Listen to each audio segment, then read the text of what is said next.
Hello, my name's Janine Jakes and I'm a felt artist. I quite often get asked what is needle felting, so I thought I'd just show you today what needle felting actually is. So needle felting isn't sewing, as the name would suggest. Although you're using a needle, you're not using it to sew. So the kind of needle that you're using is this one, which is an actual needle felting needle. This end is a barbed, it's barbed.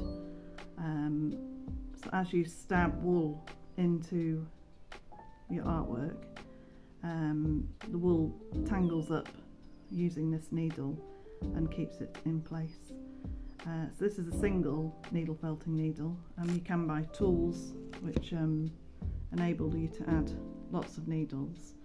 So I'll soon be doing a workshop on how to make a needle felted landscape, and we'll be using this tool which you can put 5 or 6 different needles in.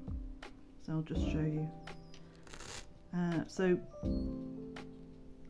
this is something I've needle felted. So this is 3D needle felting, and you literally stab it in, stab the wool into place.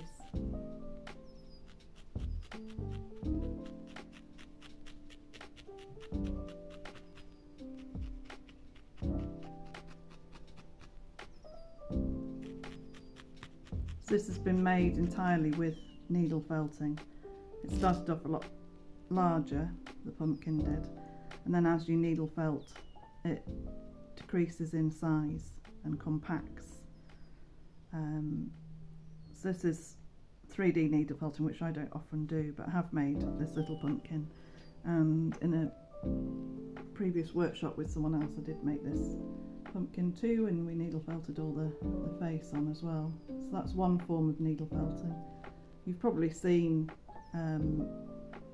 other artists make lots of people make animals like foxes and owls and rabbits and all sorts of animals out of needle felting. So that's one form of needle felting, which is 3D needle felting.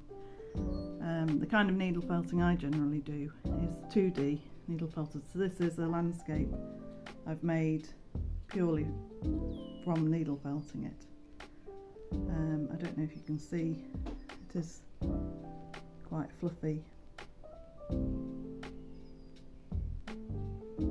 but generally what I would do is make a wet felted landscape like this, and then I would add needle felting to it. So this is one I've previously done and needle felted more of the details in. So I'll just show you a bit.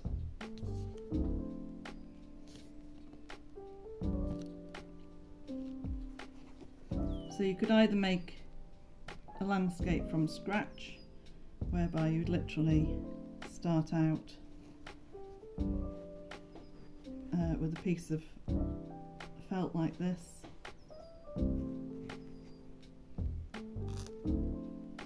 and you'd lay out your wool, and keeping your fingers well out the way, because I think that would quite hurt, you would stab in. So this would be the sky. Stab it in. And you'd keep laying out your wool and stabbing more in as you go along.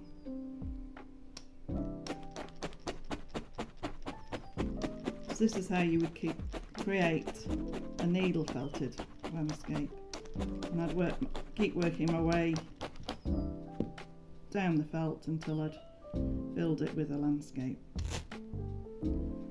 When you lift it off the foam mat, this is a foam mat underneath, you can see how it's all stabbed through the material there.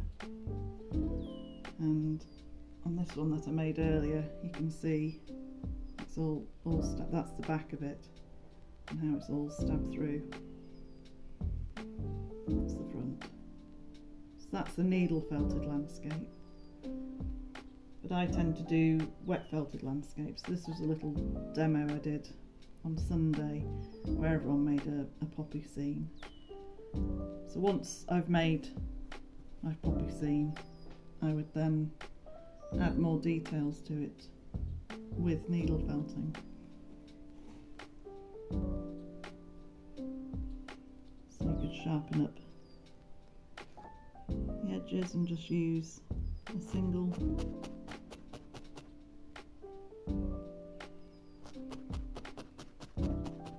needle and literally just stab it in.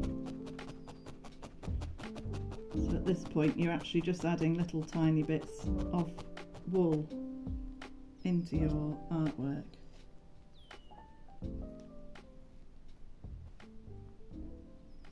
And this enables you to add a few details that you can't get with wet felting alone.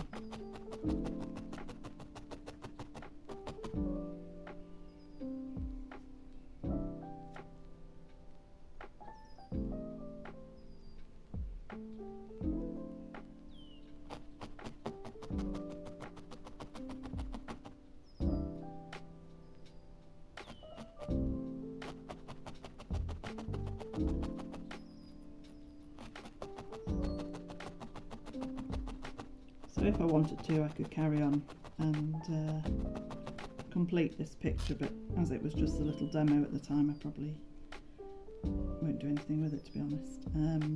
But as you can see, this is where I've needle felted, and you can see it's all come through, and that's all in place now. It's absolutely fine. However, if I didn't like it, a good thing with needle felting is you can actually just take it out and start again.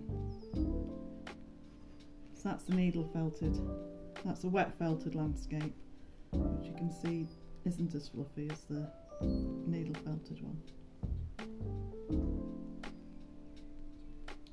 So with my own art, I tend to wet felt first and then add needle felting after. And this is a piece that I've previously done. And these birds here will have been needle felted in. And the trees, I'll have wet felted some of that in, but then tightened up the details with needle felting.